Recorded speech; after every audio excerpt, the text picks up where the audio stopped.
You love them, you trust them. And yet, when they smile at someone else, something inside you tightens. A knot in your stomach, a whisper in your mind. Is this love? Or is it something else entirely? This feeling, this shadow that follows even the brightest connections, we call it jealousy. It feels like a sign of how much we care, but what if it's not? What if jealousy isn't a flaw, but a mirror, showing us something deeper about ourselves? Jealousy is a universal human experience. It arrives uninvited, a storm that clouds the clear sky of our relationships. We are taught to see it as a toxic, shameful emotion, something to be hidden or fought. But Zen wisdom offers a different path. It invites us to sit with this feeling, not as an enemy, but as a teacher. To look at it with gentle curiosity and ask, what is this shadow trying to tell me? The root of jealousy, from a Zen perspective, isn't love, it's attachment. It's the fear of losing something we believe we possess.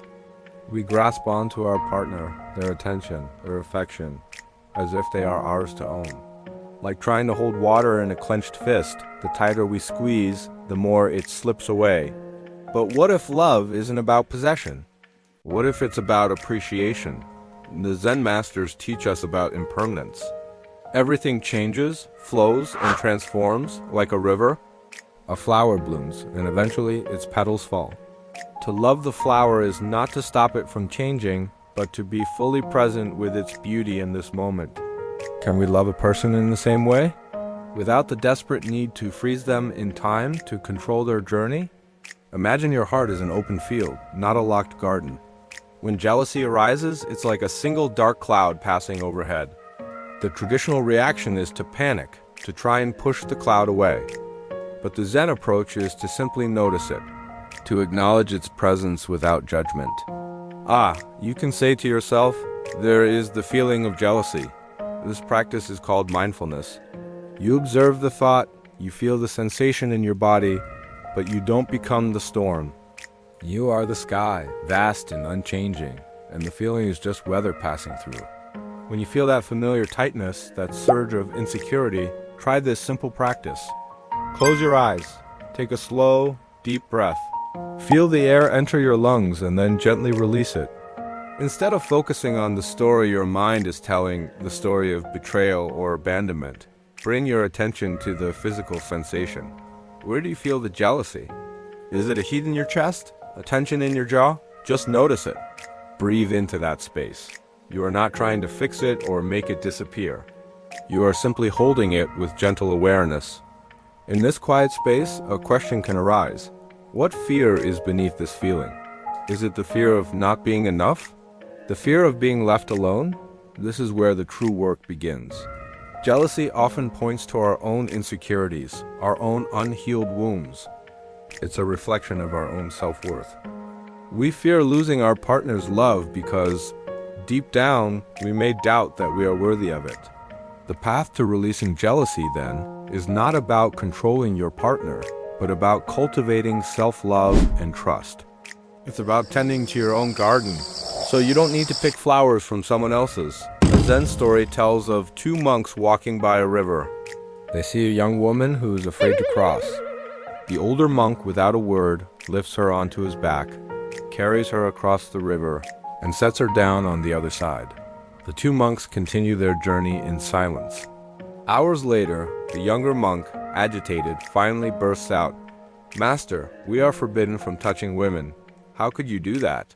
The older monk smiles gently and replies, "I left her by the river hours ago." "Are you still carrying her?"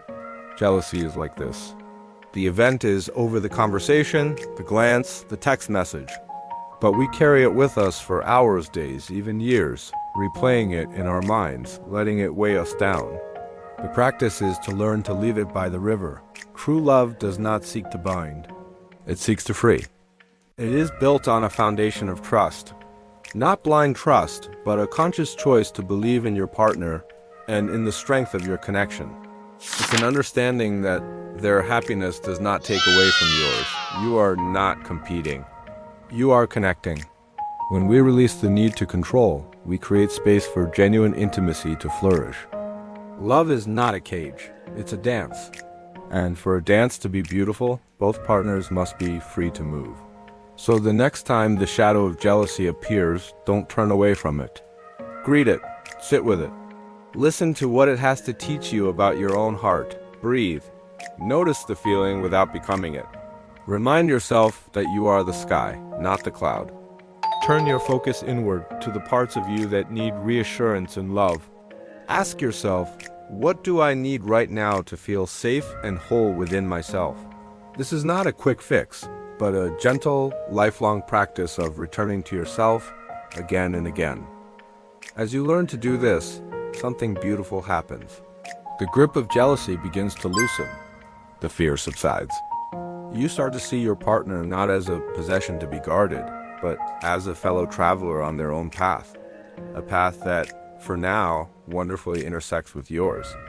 You learn to find joy in their joy and peace in their freedom. You realize that the most profound love isn't found in holding on tighter, but in having the courage to open your hand. In love, jealousy fades when you stop trying to own someone's heart and simply learn to share the moment. The deepest connection is not one of ownership, but of mutual presence, respect, and freedom. When you trust, you free both hearts, theirs, and most importantly, your own. Peace begins when trust replaces control. Thank you for sharing this moment with me. If this resonated with you, consider subscribing for more reflections on finding peace in our modern lives.